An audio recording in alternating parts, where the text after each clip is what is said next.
పెరుగుతాయి, అన్ని పెరుగుతాయి. వీళ్ళకి ఏది లేకుండా 7,500 గంప గుర్తించి మీ భక్తు మీరు బతుండే అంటే తమ్మనెక్కిన వాళ్ళందరూ వచ్చిందాకా మళ్ళీ రిటర్న్ వచ్చిందాకా నమ్మకం లేకుండా జాబ్ చేస్తున్నారు.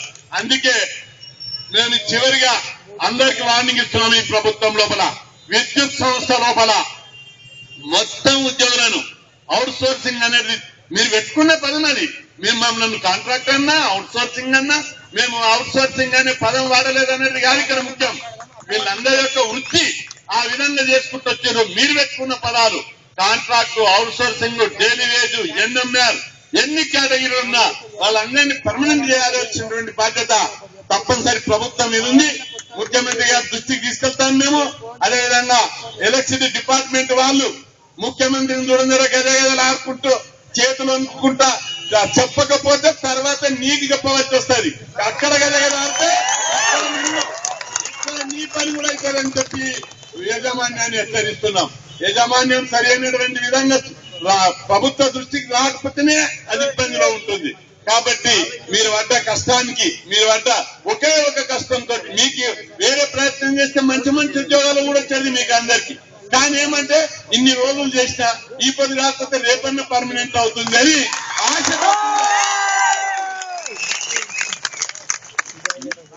3 నెలల నుంచి జీతాల నాకు ఆశ్చర్యంగా ఉంది.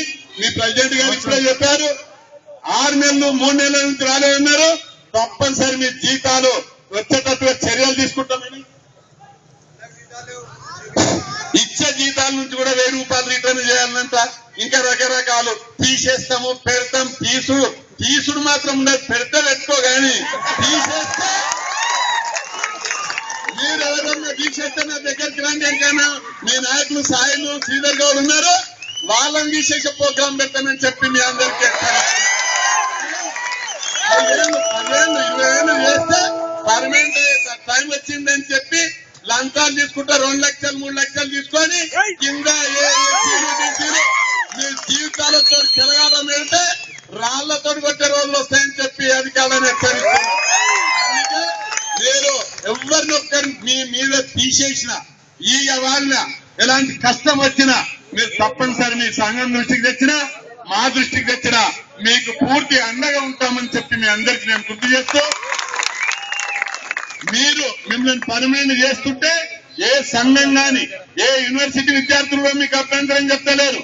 వాళ్ళ అభ్యంతరం చెప్పేది జూనియర్ లెక్చరర్లకు, డిగ్రీ లెక్చరర్లకు, యూనివర్సిటీ లెక్చరర్లకి తప్ప మీకు వ్యతిరేకం కాదు. వాళ్ళని నిలిపించి చెప్పడం కూడా జరిగింది. మిమ్మల్ని వాళ్ళు పర్మనెంట్ చేయమని కూడా వాళ్ళు మీకు మద్దతుగా స్టేట్మెంట్ కూడా ఇప్పిస్తాం కావాలిస్తే వాళ్ళందరితో. ఎలాంటి షరతులు లేకుండా ప్రతి ఒక్కరిని పర్మనెంట్ చేయాలని. పర్మనెంట్ చేయకపోతే మీరు ఏ నిర్ణయం తీసుకున్నా మేము మొత్తం 4 రోజులు కరెంటే పని చేస్తామంటే తప్పనిసరి సపోర్ట్ చేస్తామని చెప్పి పోలీసు వాళ్ళు ఏం చేయరు. వాళ్ళందరూ మీకు మనకు మద్దతే తప్ప ఎవరికి. పోలీసు వాళ్ళు ఏంటిదంటే పౌరులకు రక్షణ ఒక లీడర్లకే కాదు, లీడర్లను వాళ్ళు తీసుకుపోయి జైలు వేసే ఘట్టాలను చూస్తున్నారు. మంత్రులను ముఖ్యమంత్రులను బిహార్లో ఏం చేసిర్రు, ముఖ్యమంత్రిని కూడా వేయాలి. వాళ్ళు చాలా రాజస్థాన్ ఏం చేసిర్రు, తప్పు చేసిన వాళ్ళని పట్టుకుపోయే వాళ్ళు తప్ప మీలాంటి మీరు మీ బాధతోటి మమ్మల్ని పర్మనెంట్ చేసేవాళ్ళు కానీ చెప్పి మిమ్మల్ని ఏం చేయరు. కాబట్టి మీరు పీస్ఫుల్ గా శాంతియుతంగా న్యాయబద్ధంగా మీ ఉద్యమాన్ని మీరు కొనసాగించాలని, మీ ఉద్యమాల్లో కొత్త పుంతలు దొక్కేటట్టుగా ప్రభుత్వం దృష్టి పెట్టి మీ సమస్య పరిష్కారం అయ్యే దృష్టి పద్ధతి లోపల మీ ఉద్యమాన్ని మీరు కొనసాగించాలని, ఈ ఉద్యమం విజయం కావాలని, మీరందరూ పర్మనెంట్ కావాలని, పర్మనెంట్ అయ్యే వరకు కూడా మీ వెంట ఉంటానని మీ అందరికీ పూర్తి మద్దతు ప్రకటిస్తూ సెలవు తీసుకుంటాను. జై హింద్. Thank you sir. మీరు ఇచ్చిన ధైర్యంతో కాంట్రాక్ట్ కార్మికులు తప్పకుండా సార్ 9వ తారీఖు నుంచి మేము సమ్మెలోకి పోతున్నాం.